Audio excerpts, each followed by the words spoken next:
Magical vibrations from the Tarot Guild and Rainbow Psychics. Today you are tuning into Kosmic Koffee with Kooch. I'm your host, and our focus is on divination and metaphysical realities. My goal is to stir up a tasty soul brew of esoteria, especially for you. I'm also happy to announce that Dax Carlisle, president of the Tarot Guild and fearless leader of Rainbow Psychics, is going to be my co-host today. Yay, Dax! I'm here.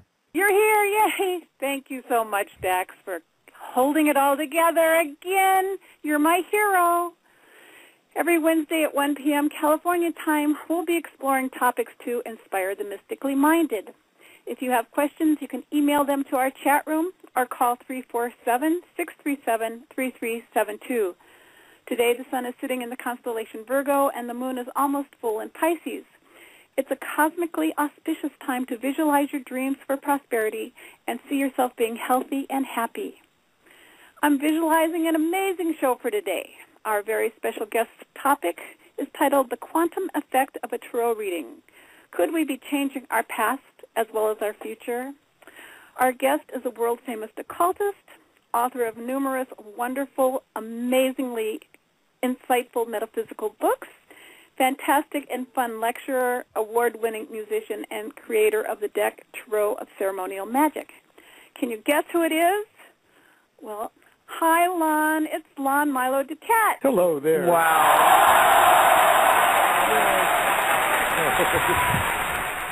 Yay. What an ovation. Oh, well, you deserve every little word of it and more. Well, thank you for having me on. It's a beautiful day in Southern California. Ooh, I bet. It's nice and sunny down there. Yes, and it's not too hot, and it's not too cool, and it's just absolutely beautiful. I love it. You're sharing the Southern California sunshine with us. So are you going to sing some music for us today, Lon? Well, I don't know if I'm going to sing, because singing over the telephone isn't all that great. But I did send you an MP3 of a new song that's coming up on my an album that I'm just finishing up. So it has never been on the radio or never been played publicly before. And it's on an MP3, and I called ahead, but I didn't get to talk to anybody to see if you could play it. But it is available. It's sitting there in your email box. So if it's in my mailbox, maybe I should go to my mailbox and try to forward it to Dax. Dax, would that work if I forwarded you the email? Oh, sure. We can load it up on Blog Talk. Or I've got, or I could just send it directly to Dax right now. That would work too. Okay, let's. Okay, I don't know if you want to broadcast your email address, but what? Oh, that's fine.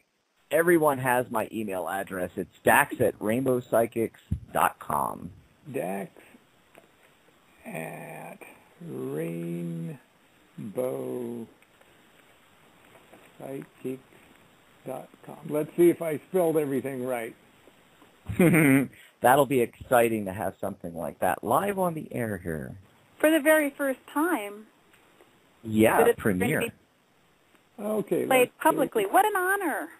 Well, yes. The reason that the page is to send this message, yes.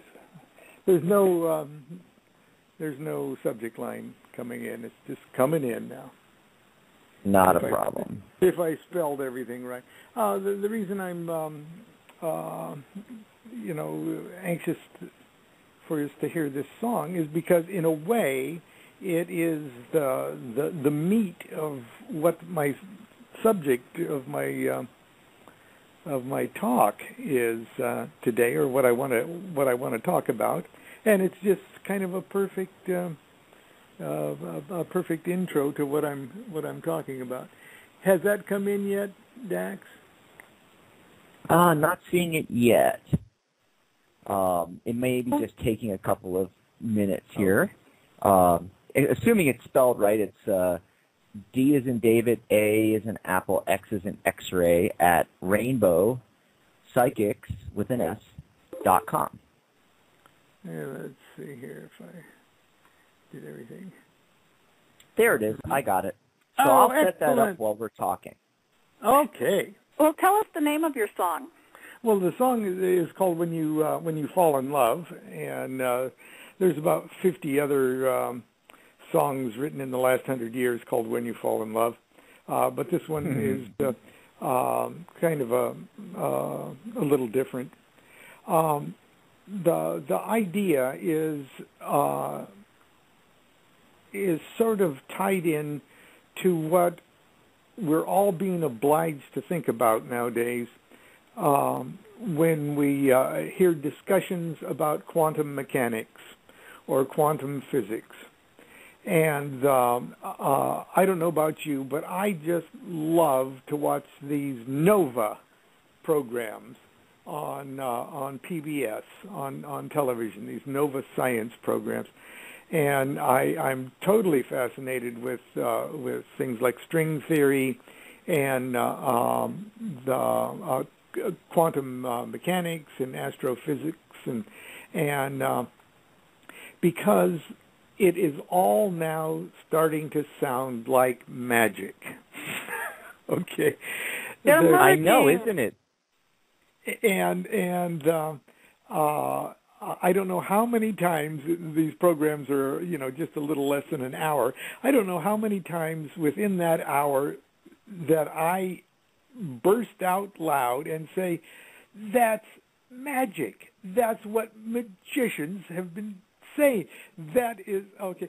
The big thing is that very, very unmystical scientists, mathematicians, are now starting to say the nature of the cosmos and the nature of reality is consciousness. They're actually coming out and saying it's consciousness. And the idea that only in the last few years have they been able to demonstrate this, to the satisfaction of their scientific curiosity or their scientific criteria for saying this is the way things are. This idea that when they observe the behavior of particles and waves, and they discovered that the outcome of an experiment is literally affected by the observation, by someone observing it. That the act of observing, of linking your consciousness to the circumstances of a controlled experiment, affects the outcome of that experiment. Isn't in other that words, amazing?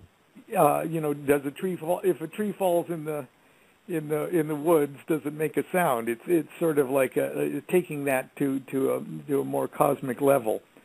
If I make a mistake here at the house and my wife doesn't know about it, am I still wrong? Of course not. No, you're always no. Let's see. What would the wife think? Let me think now. Let me see.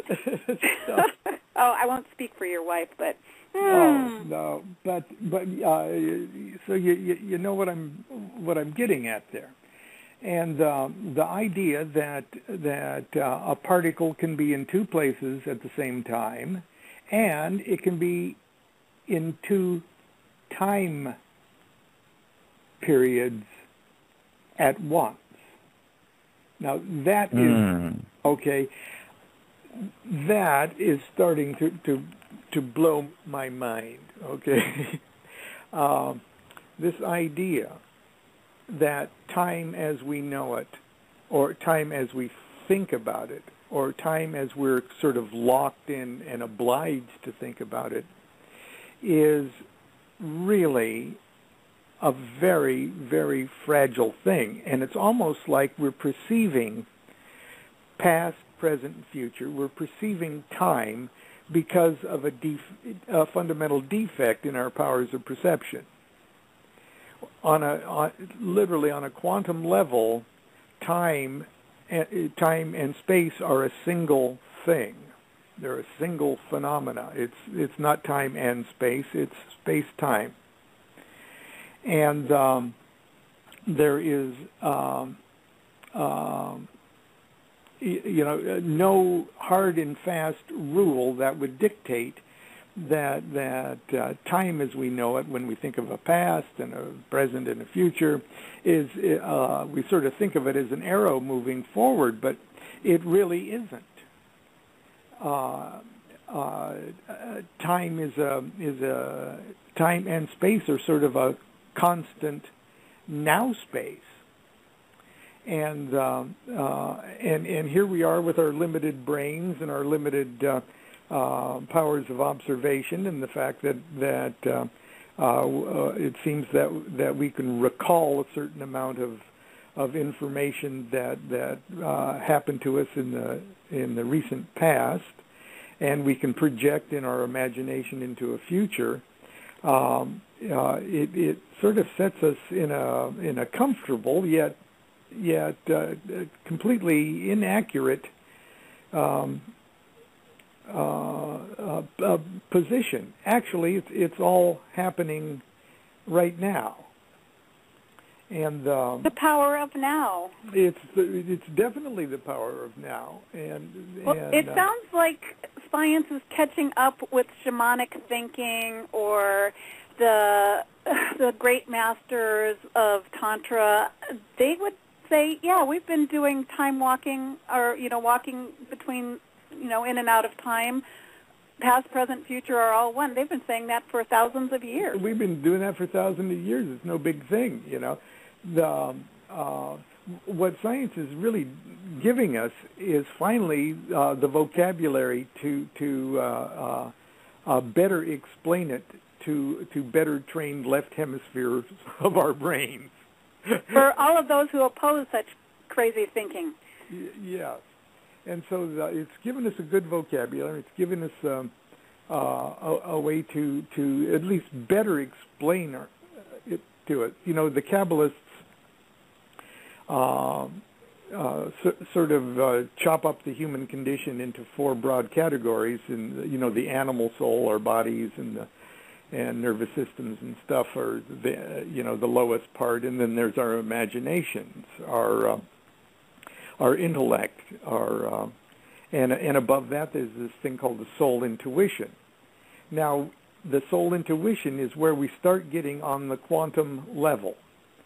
The Kabbalists call that the neshama, and the English translation is soul intuition. It's that part of us that we all know exists, like when a mother wakes up in the middle of the night and just knows that her child has been in a traumatic experience, in a car accident or some other traumas happened to the child. The mother will wake up in the middle of the night and go, "Oh my God, Johnny's been in trouble. Oh no!" And she finds out the next day that her child was in a bad car accident or something like that, just right at the moment that she woke up. Now the thing is, that's not even considered psychic phenomena anymore. It happens. It's not even weird. You can't even get an article in Fate magazine. It happens, okay? And it's not because Johnny sent some kind of signal, over the airwaves, and Mom picked it up like a radio signal. If Johnny had been on the moon, or if Johnny had been on Saturn, how many light minutes away is that? Or if Johnny would have been on Alpha Centauri, then there's no way for me to prove this, but I certainly believe it's true. If Johnny would have been 5 light years away, Mom would have still got the message instantly. That means that the mother's neshama, or the part of the mother's soul that the Kabbalists call the neshama, is so big that it is not restricted by space-time as we know it. In other words, your mother's neshama is so big that there's no place in the freaking universe you can go where you can get out of your mother's neshama, which is a very depressing thought. There's no place to hide. But the point being, the neshama is this consciousness level that transcends Lon, space-time. Yes, Lon. It also means that those of us that are into psychic phenomenon, even our concepts are wrong as well. When we, in the past, thought of telepathy as, I'm reading your mind, or information is going from one mind to another. That's not what's really happening. It can't be, otherwise it wouldn't be instantaneous. Correct. And the way we even understand, this is why I say the science is giving us a better vocabulary to wrap our minds around it. We've treated it in magical terms. We've treated it in sort of spooky, mystical, psychic-y terms over the years, because that's how we're obliged to look at this stuff. A few hundred years ago, you would say, well, the spirits sent me a message, or it's not that the spirits aren't real, but they're so real. There's a scientific name to what they are, okay, and what the phenomena is. So you're absolutely right, and so I give telephone tarot readings. I do it quite often. And especially when I travel, I do many in-person tarot readings everywhere I go. So I read tarot a lot, and we are talking about people's lives. We're talking about the past, the baggage that they're carrying with them, and we're talking about their hopes and dreams for the future. But it occurred to me that even though we're talking about these things like past, present, and future, what we're really dealing with the wonderful mechanism, psychic mechanism that the tarot seems to stimulate in the heart, in the soul of the reader and the client, is really tuning in on this quantum level. And it occurred to me as I read with my own deck, the Tarot Ceremonial Magic. So the court cards and the small cards all represents periods of time in the year. The small cards, the 36 decans of the zodiac, and the court card, kings, queens, and princes represent 30-degree periods, 20 degrees one sign to 20 degrees of another. So I can sort of easily see, well, what was happening back in June, or what's likely to happen with this issue or with this situation in the upcoming March or something like that. And it's kind of, I'm starting to see as the cards lay themselves out for a reading, that this time element is as connected to the past as it is to the dreams of the future. And it's almost as if the card reading itself is a significant psychic landmark, an event in and of itself that is putting a focus on the issue, not so much as an issue that is taking place in your old view of what space-time is, but literally it's a now situation. It's almost like the diagnosis of an ailment, and it doesn't matter what caused. If you can heal the element now, that even fixes what made you sick. Does that make any sense at all to you? Well, I'm sort of following it. Well, what about you, Kooch? I happen to have the Tarot of Ceremonial Magic in front of me, and it's a wonderful deck. And I thought, well, let me pull a card in relation to what you're talking about, Lon. And I pulled the High Priestess. So how would the High Priestess fit in with what you're talking about? Well, the High Priestess is the classic card of the subconscious. From her, the classic image is with this flowing dress that's coming off of her seated on her throne there, and she looks naked to me. I know, but I had to have some fun with my deck. Did you put clothes on your High Priestess? What's that? Oh, no, I'm talking about the classic image of the High Priestess.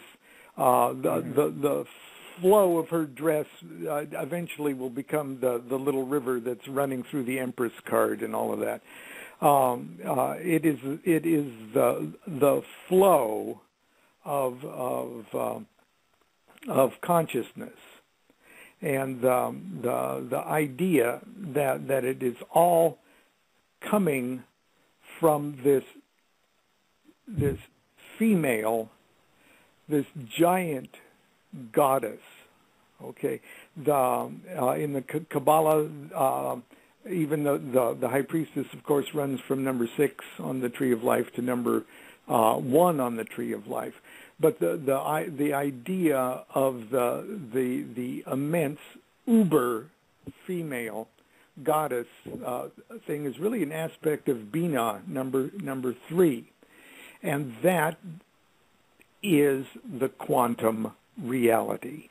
That is the now time, now space, and that so, Lon? Yes. Not to interrupt, but for the audience, to kind of paraphrase what you're saying, it's almost like a reading, rather than just being an insight into the situation, can be a quantum event of its own. Correct. As a matter of fact, it is a quantum event of its own. And in the old days, when you'd go to an old-time fortune teller, that gypsy fortune teller in her caravan trailer, and she'd say, "Oh, you're going to meet a dark man, and he's going to give you an envelope full of money," or something like that. It seemed like a tarot reading was predictive. Okay, I'm saying that, and there's no way for us to prove otherwise, that the tarot reading may not be a matter of prediction. It may be a matter of causality. Now, let's take a look at that. Yeah, that's huge. That's huge, Lon. That's huge. Really? It is huge. Okay, it is so huge that you have to actually toy with the idea that consciousness, that supreme consciousness, is singular.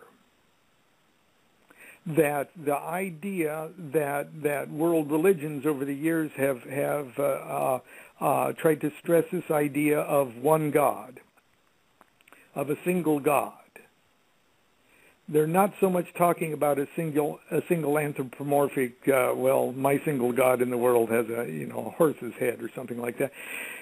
Mm-hmm. What they're getting at is everything, wall to wall, everything is one conscious thought. It's all one thought.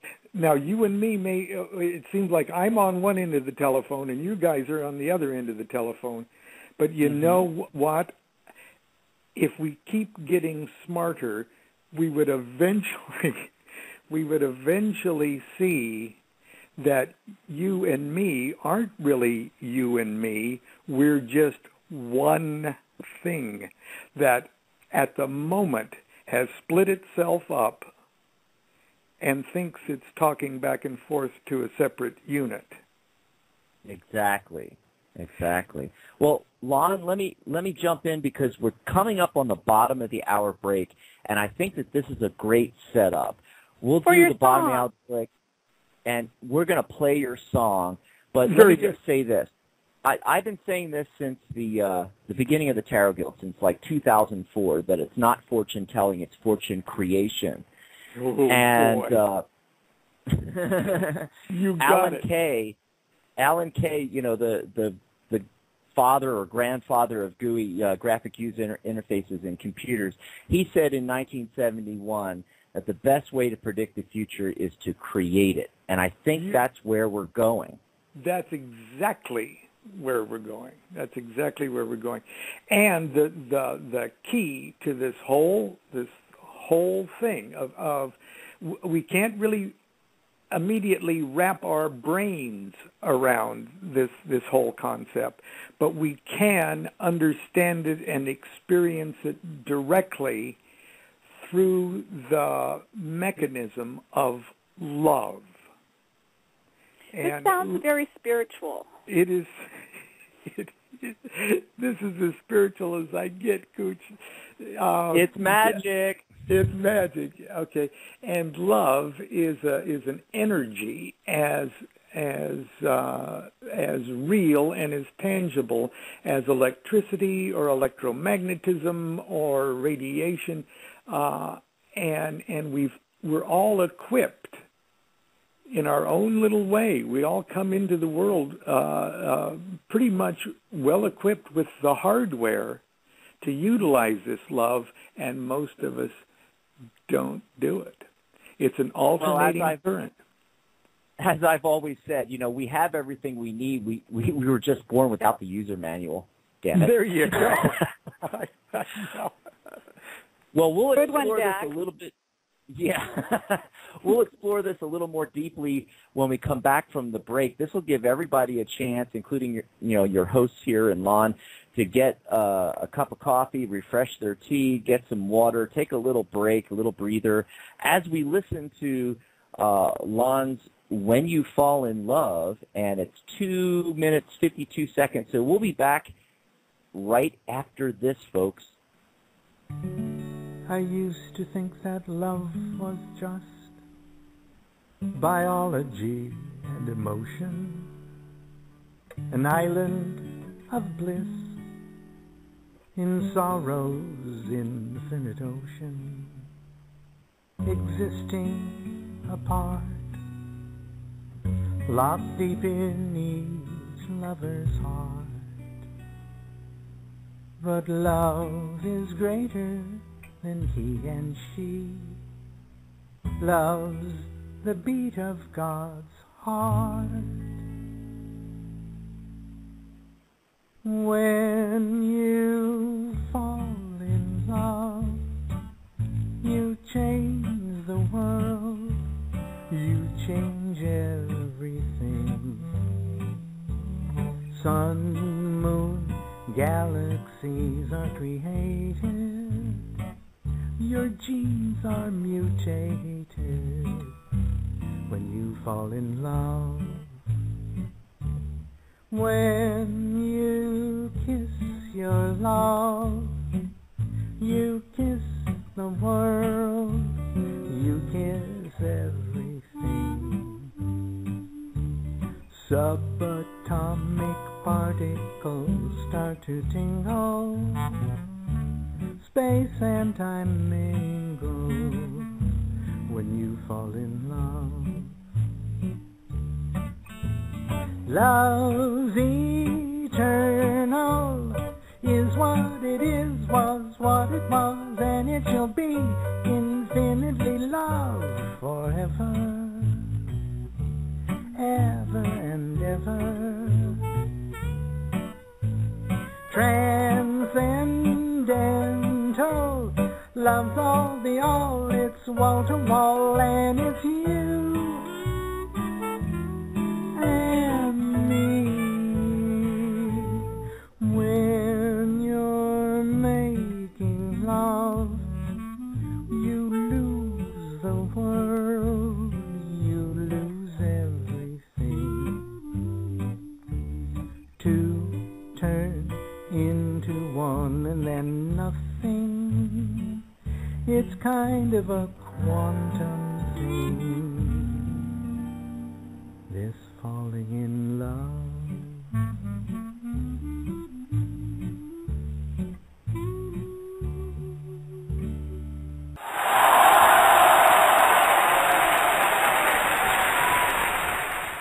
We are Yes. back. Was that amazing or what?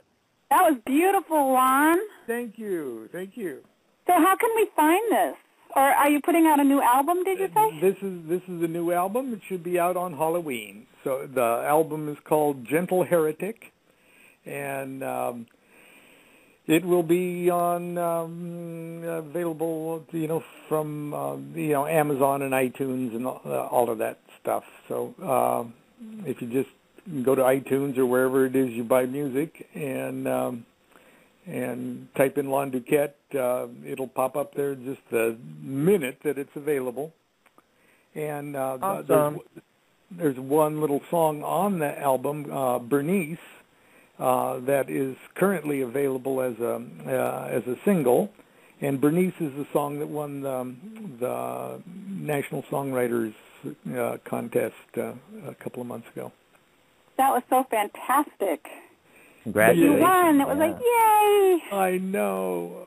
I got a beautiful guitar and some other equipment and stuff. It made an old man feel good, I tell you. So. Oh, a wise man That's feels what I good. hope I'm Hey, Lon, doing. as long as we're kind of not talking about quantum metaphysics at this moment, can you tell people what your favorite way of being contacted for readings? I mean, do you have, you want to give us Sure. your web address, or how do you have people contact you if they want to get a phone reading? Or The best way is I'll just give my email address. Is just Lon Milo, one word, Lon Milo, @gmail, and put tarot reading in the subject line, and I will perk up and try to answer it really fast. And we'll set up a time for a reading, and I'll give you all the information. great. And if people wanted to get your Tarot of Ceremonial Magic, where would they find that? Oh, they'd find that. Well, first of all, you can go to Amazon and get it from Amazon. That's probably the cheapest way for them to get it. But if they want to put more money in Constance and my pocket, they can go directly to the publisher, which is Thelesis Aura. That's THELESIS, and then the next word is Aura, AURA, Thelesis Aura, and go to their catalog and get it directly from them. That's Michael Caldwell, right? Yeah, that's Thomas Michael Caldwell. Yes, and you've been on his show or his Actually, webinar, been on our haven't you? show, but You've been, Since life is all he's one been big show, yeah. You've been on your show, but have you done a webinar or an online thing with Thelesis Aura? Well, I'll have to talk to him about that. But Oh, okay. Well, I know you have. I know I do it all the time. You just finished one this weekend with him. That's right, on the Thoth Tarot. And but anyway, it was. And I love your book, Understanding Aleister Crowley's Thoth Tarot. I just want to say that's one of my favorite reads on understanding that deck. So I just want to put in a plug for that book that you wrote. It's awesome. I love it. Thank you. I wish that I would have read that book. I know, it makes it a lot easier, doesn't it? 40 years ago, it would have maybe shaved a few years off my learning curve.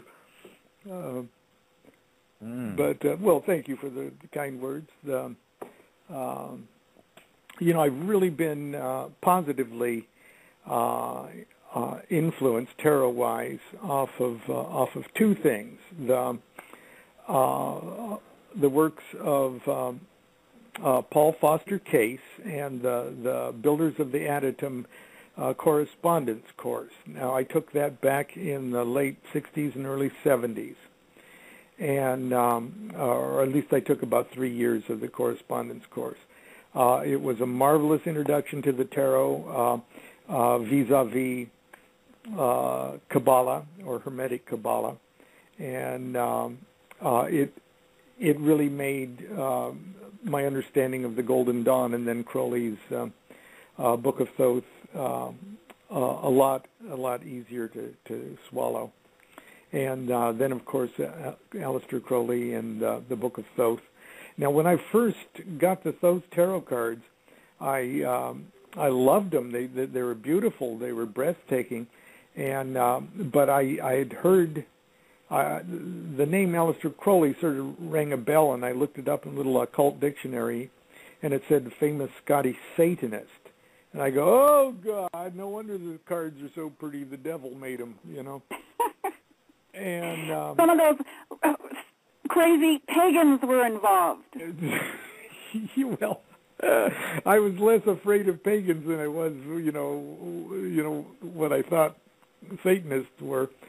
And but I eventually got the Book of Thoth, and I read the Book of Thoth, and I said, well, if this guy's, evil, he's very intelligent. Yeah, he's very smart, and as a matter of fact, it sounds like he knows everything that I want to learn. And then the more I find out about Crowley, the more the less evil he became in my eyes.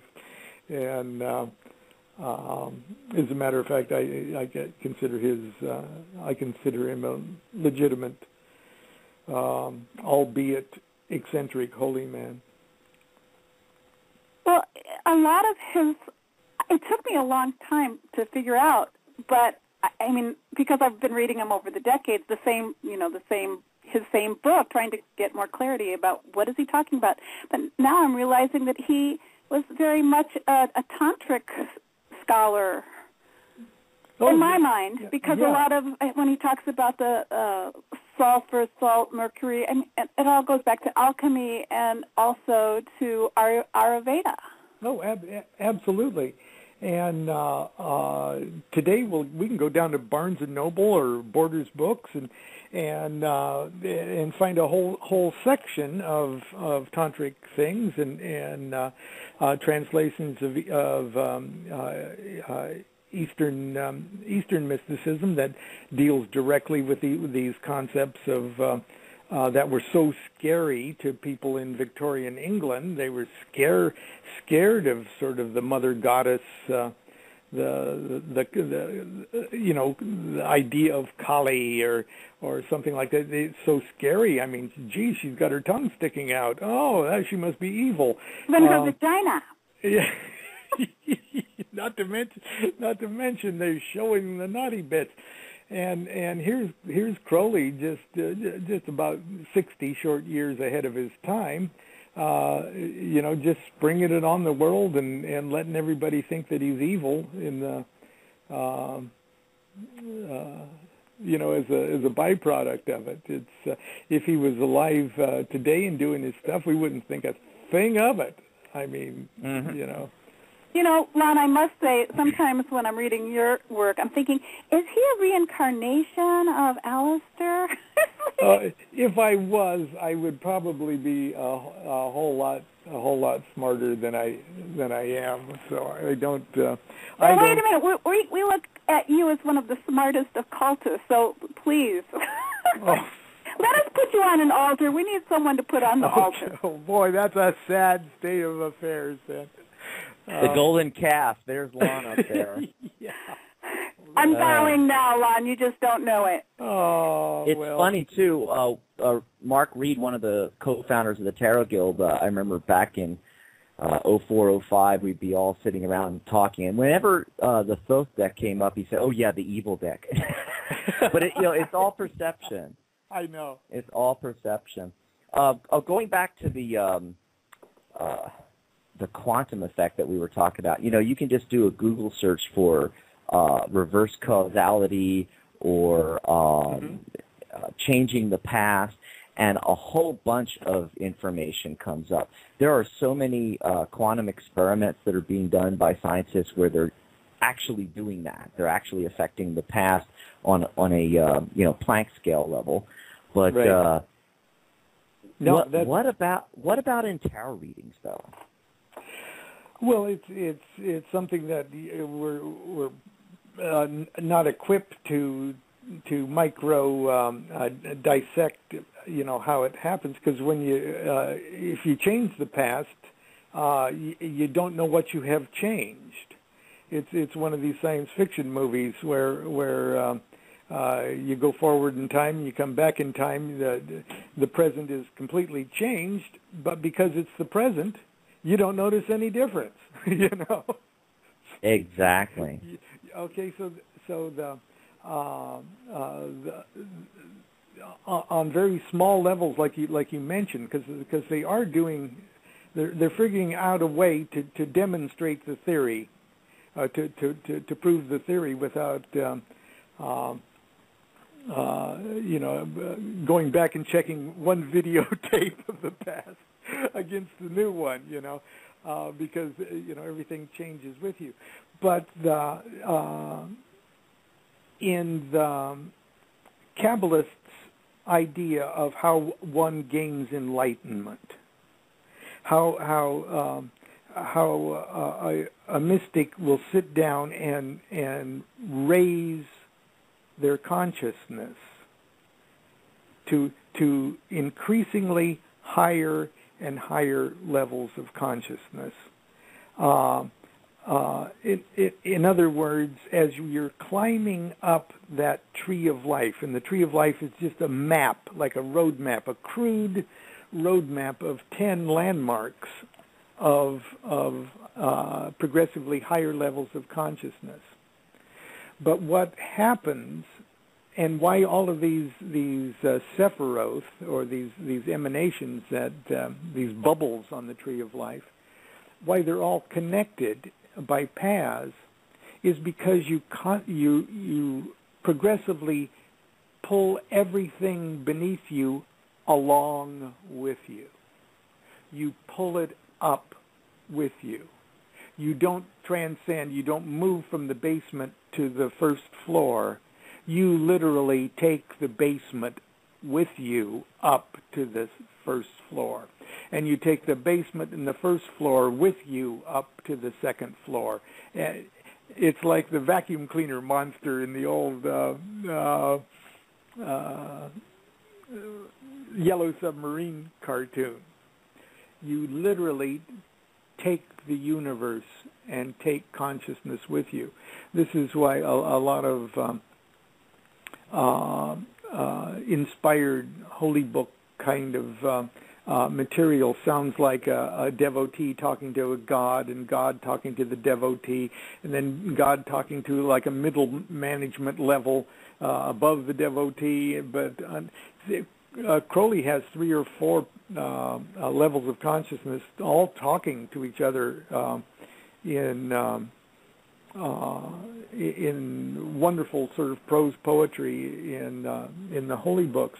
The idea that we're taking it with us, that we're changing the past as we're changing the future. If we change the now, we're changing the past and the future. I guess that's the most concise way to say it. Changing the now is changing the past and the future. And there's only one thing a magician can change, and that's the magician. All the other things that the magician in the outside world that the magician would like to change or to to fix or to heal or everything else, that all is a byproduct of the magician changing himself or herself. Ron, I have a question. Yes. If you say that the change is in the now and it changes the past, does that mean we can escape karma by changing how we're thinking in the now? I don't want to use the word escape, but I do want to use the word transcend. Mm-hmm. The best karma is not good karma or bad karma. The best karma is no karma. And at each step of consciousness, at each level of consciousness, you literally forgive yourself of progressively deeper and deeper karmic entanglements. It's interesting because I always tell clients that the future is not set in stone, that anything that's predicted that comes up in a reading, you can change that in the future going forward by the decisions you make. Changing the past, that's a whole other thing. It's really exciting, actually, if you think about it. It really is exciting, and it's tied up. You can see the great avatars of the great spiritual souls of the past in their teachings. The idea of forgiveness, the idea of turning the other cheek, and all the great messages of the holy people of the past have a very simple method, a little simple practice, a simple bit of advice that more or less tells people you're going to be better off if you let that go. Forgive people. You will be forgiven as you forgive. Well, that doesn't mean that everybody that you've screwed in your life is going to forgive you. What it means is you're freeing yourself from the past. There's a magical exercise, and it was never meant to be taken literally. It was meant purely as a magical exercise to make you more magically healthy. And the exercise is you go into your own past, to where you've had something terribly unpleasant happen to you, or somebody has wronged you, or somebody has hurt you, or even you've screwed up terribly and you're feeling terribly guilty about how you treated somebody, or perhaps you hurt someone, or you stole something, or you behaved unworthily in a situation, and you're carrying that with you. That's where the karma comes from, gang. It doesn't come from anybody keeping score up there. It comes from your own gut carrying that around with you. And the exercise is you go back in your imagination and you replay it like a movie that you didn't like the ending of, so you go back and literally change the movie in your mind. You give it a happy ending. You if you feel guilty, you drop the ball in the championship baseball game. Go back and convince yourself you caught the ball. I think that hypnotherapy, like for instance, they do past life regression. You could use hypnosis techniques that would be really powerful for this. To Absolutely. Take the person back. Right. Absolutely. Right. And this is big, folks. We're not just talking about imagining this. No. A lot of quantum physicists talk about the multiple timelines that are out there, and yes. some people I've heard talking about what we're talking about right now. Recently, I think I was listening to the channeled entity Bashar, and he was talking about the best way to quit smoking. And in his description of it, it's not that you were deciding from this point forward to quit smoking, but that you actually went back and you were never a smoker to begin You were never with. a smoker. Absolutely right. Exactly. And there is any possible set of scenarios. I mean, from the subatomic level all the way up to galaxies. Any possible set of scenarios is happening. And that is you would have to literally be, totally at one with God consciousness to actually realize that for sure. But even getting a taste of it demonstrates, at least to my satisfaction, that it's true. I've got another song called "Why Don't We Dream We're in Love." Mm. And the song goes, "It's all a dream. It's all in your head. We dream we're alive. We dream that we're dead. We dream of hell and heaven above. So why don't we dream we're in love?" It's got my vote. I love it. Want me to send you the MP3 of that one? Oh, yes, please. Okay. Oh, yes. Kooch, I want a copy. Anyway. Well, as long, Lon, would you let us play it on air like next week or something, and we can just say this is, a gift to our audience from Lon, who was on? Absolutely. It's on my current album, so it's on Babylon 2, so I'll send that to you as soon as we're through here. Thank you. Lon, I was thinking about an experiment that I heard on Coast to Coast AM, and I know you've been a guest with George Norrie and many, many times. And believe me, I've been spending 30 years listening to you get interviewed. Oh, man. That ages both of us. Take a break, mister. I know. But this experiment that they talked about was very, very interesting, and I wish I could recall the details. I'm going to do a massive search on Google and see if I can find this experiment. But it was one, I believe it involved healers and a group of people that were, ill, and they had, their readings, the tests that had been done, going all the way back many years, showing their illness and so forth like that. And they broke them up into two groups and worked with the healers worked with just one group. And it wasn't healing them now. It was actually healing them in the past when it first started. Yep. They had the record sealed. When they went and they looked at the records for the control group and then looked at the records for the group that was experimented on, their test results going all the way back into the past had mysteriously changed to where there was no sign of the illness going all the way back, and then now in the now, they were completely healthy. Why am I not amazing. surprised? Okay, that is incredible. That's an incredible demonstration of just what we're saying here. Total reverse causality. It's like they had jumped time streams from one time stream to another time stream, where the only difference was that they never contracted this illness. Isn't that something? It's just like picking a needle up off of an old-fashioned LP and putting it on a different groove.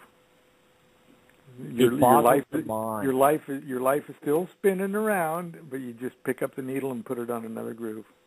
Yeah. That is such a good analogy, too.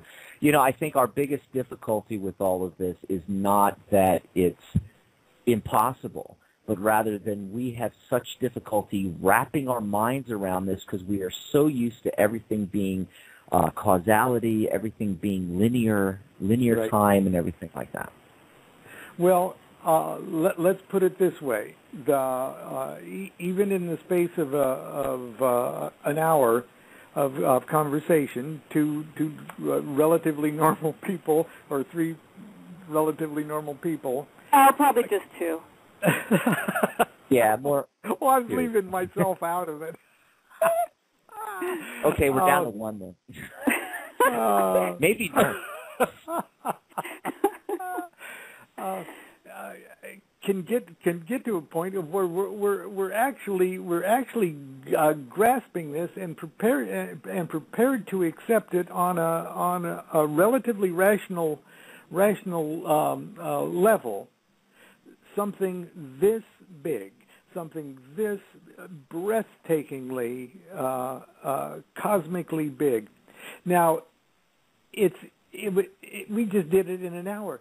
There have been people still that believe the most outrageous, mythologically unsound fairy tales that are the beginnings, the foundations of religions that people are killing each other over. You know, is this any harder to believe than that there's a bearded creator that somehow or other created a bunch of people and cursed them, and the only way to fix the curse was for him to create a son and then kill him? Yeah, you know, is it any harder to believe that than the fact that there's multiple timelines? And by changing the present, we can change the past. Is that any harder to believe than that? It isn't. Well, I want to start believing and thinking that I'm enlightened. You are enlightened. It's all over. Oh, fantastic! It's done. I'm so relieved to know this, Lon. No, that's the big advice we should leave everybody. You are enlightened. Why don't we dream we're in love? Why don't we dream we're enlightened already? Okay, because we are. We've already pulled it together. We're already wall-to-wall, blissed out totality. It's a very loving thought. And so that's how can well, we top Lon, that? I don't know. I mean, we're at the top of the hour, and I think you've just given everyone an incredible present. You've just let them all know that they're already enlightened. Yeah. So start acting. It's more like remembering the enlightenment, right? What's that? More like remembering it than attaining it. It's like waking up. Right. And as you're dreaming, as you have those wonderful, clear dreams that you get just in the moments before you wake up, that's when I get that's when I remember them the most anyway. You know that the idea of waking up is so remote yet so easy. Did you see the wonderful movie Inception? It's all about that. It's all about dreams and dreams inside of dreams and stuff. Well, you know, we're pretty much asleep. And as easy as it is for us to wake ourselves up out of a dream in the mornings, and some mornings it's harder than others, but as easy as it is to wake up from a dream to conscious state,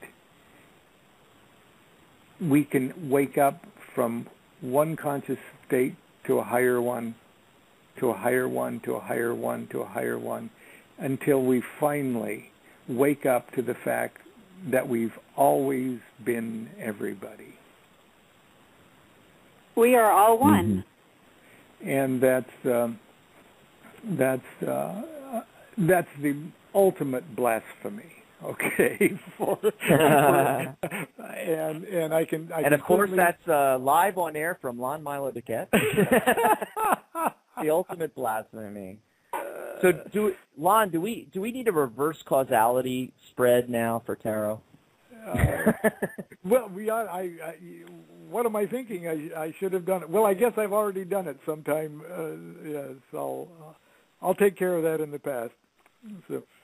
There you go. Yeah, take care. It's already done, Dax. Yeah, it's all right. All we have to do is go back and get it. Yeah. Yeah. Oh, it gives new my. dimension to the term "been there, done that." Been there, done that. Yeah. Well, you know, us clinical hypnotherapists, we do an exercise often with clients where while in hypnosis, we take them forward in time. Let's say they're trying to lose weight, and we have them picture themselves 6 months from now when they, look exactly how they want to look physically. They're wearing new clothes. What does that look like? They walk all around three-dimensionally. This person, get behind the person and step into the new them.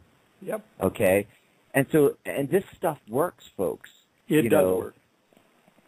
So I'm thinking, why can't it be done going backwards into the past? Absolutely. It will change your present and change your future. So. Wow. What an insightful conversation. Thanks so much for coming on, Lon. Well, you bet. Thanks for having me on. And it's been wonderful to talk with you and get your insights. And I already feel like I'm experiencing a rebirth just having listened to and thinking about what you've been talking about. Well, that's good. Then my job is done. Oh, my God. You didn't know you were changing all of us by giving us this talk. Well, You're going to be thinking about this for weeks. Oh, good. Absolutely. Don't forget, everybody, lonmilo@gmail.com. lonmilo@gmail.com. You can book a reading with Lon. Head over to Amazon or your favorite bookstore and just do a search. Gosh, Amazon has an entire page for Lon Milo DuQuette. So right. Go check it out. out. It has a wonderful mystical tarot deck called Ceremonial Magic. Yes, Tarot Ceremonial Magic. Oh, yes. Please get us a pack of those. I even have a URL for that I had made up, tinyurl.com/Lon Milo Tarot. It takes you right there. Oh, thank you very much. Thank you. All righty. Okay, well, we're going to just say that we thank you all for joining us and be healthy, happy, harmonious in whatever you're thinking, because obviously you have an opportunity to change the future by what you're thinking. Next week, I'm having Visionary Tarot radio host Kristen Gorman, who will be giving free readings. We'll be giving free readings, so you can call in and ask questions. And Dax, do you have any announcements?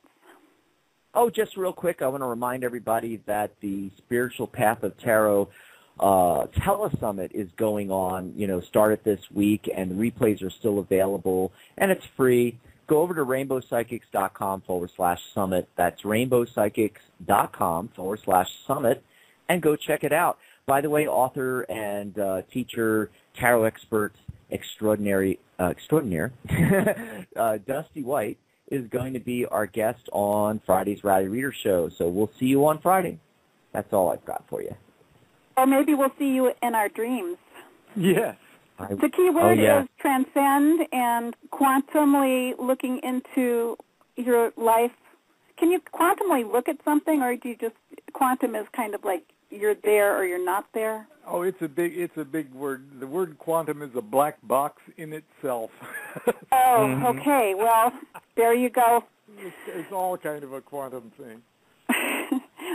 I can't thank you enough, Lon, for coming on. It's been absolutely fantastic. Thank you, guys. Bye-bye. Bye. Bye, everybody. Have a great week. Have a great full moon that's happening tomorrow early morning. Bye, all.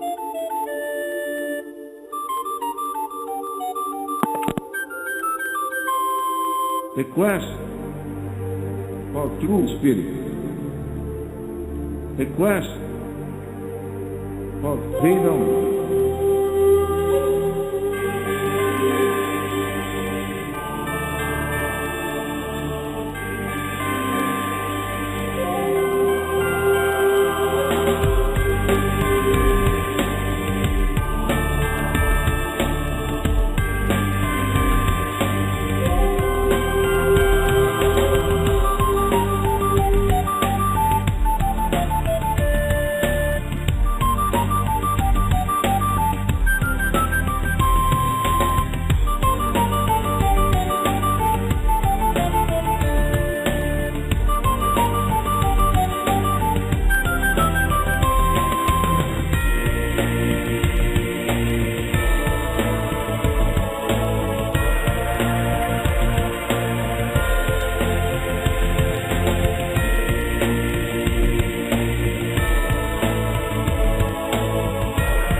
quest for true spirit. The quest for freedom.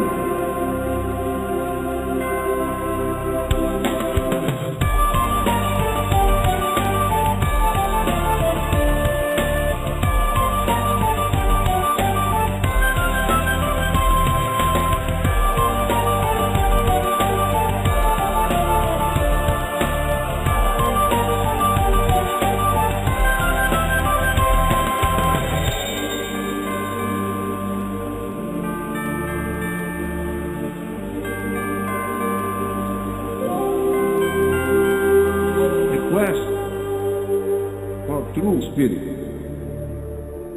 The quest for freedom.